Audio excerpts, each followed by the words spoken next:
অপূর্ব সুন্দর একজন মহামানবের কথা আছে, ইউসুফ আলাইহিস সালাম। আমরা সূরা ইউসুফ পড়তে শিখি নাই এখনো। আমরা সবাই মনে করি সূরা ইউসুফ মানে হচ্ছে ইউসুফ জুলাইখার প্রেম কাহিনী, আমরা এটাই মনে করি। সূরা ইউসুফকে আল্লাহ পাক সবচেয়ে শ্রেষ্ঠ উপন্যাস বলেছেন, আহসানুল কসাস। একটু গভীরভাবে পড়ে দেখবেন অর্থগুলো।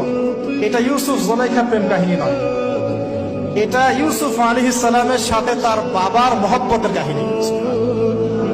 এটা পিতা আর সন্তানের মহব্বতের কাহিনী।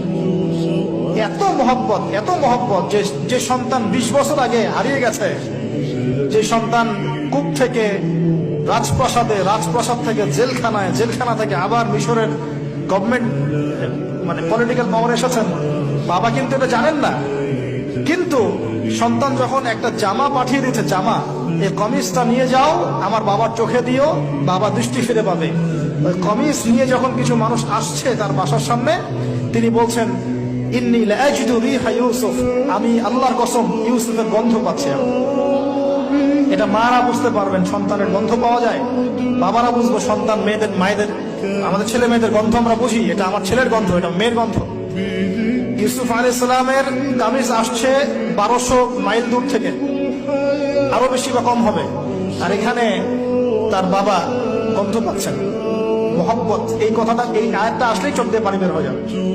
ইন্নী লাআজিদু রিহা ইউসুফ, আমি ইউসুফের গন্ধ পাচ্ছি। আর মানুষ বলছে, আপনি পাগল হয়ে গেছেন, কতদিন আগে ইউসুফ চলে গেল, আপনি ইউসুফের কথা বলতে বলতে বলতে বলতে চোখ বন্ধ করে ফেললেন কাঁদতে কাঁদতে, এখন বলছেন ইউসুফের গন্ধ পাচ্ছেন। সুবহানাল্লাহ। তো সূরা ইউসুফ পিতা আর সন্তানের প্রেম কাহিনী, মহব্বতের কাহিনী, ট্র্যাজেডি লাইফের। ভাইদের ষড়যন্ত্রে চলে গেলেন কূপে, কূপ থেকে রাজপ্রাসাদে, রাজপ্রাসাদ থেকে জেলখানায়।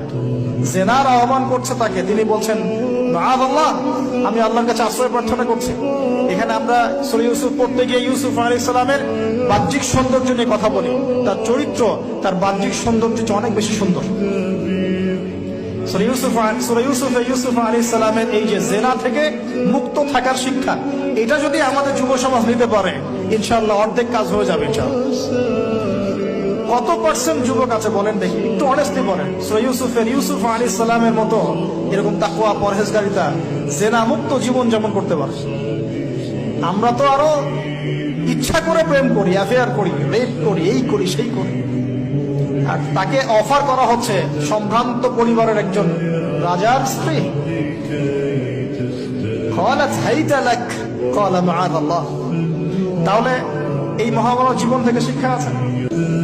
আরেকটা বিষয় আছে, রুইয়াল হক, এখানে সত্য স্বপ্নের কথা আছে। তাই যারা বেশি পরহেজগার হবেন, আপনারা কিন্তু সত্য স্বপ্ন দেখবেন এবং স্বপ্নের সত্যতা ডিনাই করবেন না। শেষ জামানায় মুমিনের স্বপ্ন বেশি বেশি সত্য হবে। যদি সত্য স্বপ্ন দেখেন, ভালো স্বপ্ন দেখেন, প্রিয়জন, কোন প্রিয় মানুষকে বলবেন। যদি দুঃস্বপ্ন দেখেন, খারাপ স্বপ্ন দেখেন, কাউকে বলতে যাবেন। এখানে পড়লে আপনি দেখবেন কাফেরের স্বপ্ন সত্যি হয়েছে। আরেকটা স্ট্র্যাটেজি আছে সূরা ইউসুফের, এর আগে একটা লেকচারে বলেছিলাম। ইউসুফ আলাইহিস সালাম এমন অর্থনৈতিক পরিকল্পনা গ্রহণ করেছিলেন, যার ফলশ্রুতিতে মিশরের লক্ষ লক্ষ মানুষ দুর্ভিক্ষ থেকে বেঁচে গেছে। তাহলে এখনকার আমাদের পারিবারিক ক্ষেত্রেই হোক, সোশ্যাল বা ওয়ার্ল্ড অ্যাফেয়ার্সই হোক, ওই ইকোনমিক পলিসি যদি লঞ্চ করা যায়, ইনশাআল্লাহ তাআলা দেখবেন জনগণ না খেয়ে মরবে না। এই কথাটা আমি সবাইকে বোঝাতে পারি, বাংলাদেশের মানুষকে বোঝাতে পারি না।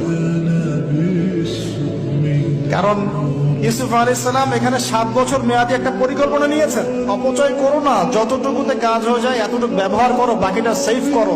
দুর্ভিক্ষ সামনে আসছে, তখন ইনশাআল্লাহ বেঁচে যাবে তখন। তাহলে সূরা ইউসুফ থেকে আমরা শিখলাম কি? রুইয়াল হক, সত্য স্বপ্ন, ক্যারেক্টার। আমরা শিখলাম এখানে চরিত্র পবিত্র রাখার ব্যাপার, শিখলাম পারিবারিক বাবা সন্তানের মহব্বত। এক্সট্রাঅর্ডিনারি মুসলিম হতে হলে এগুলো দরকার আছে।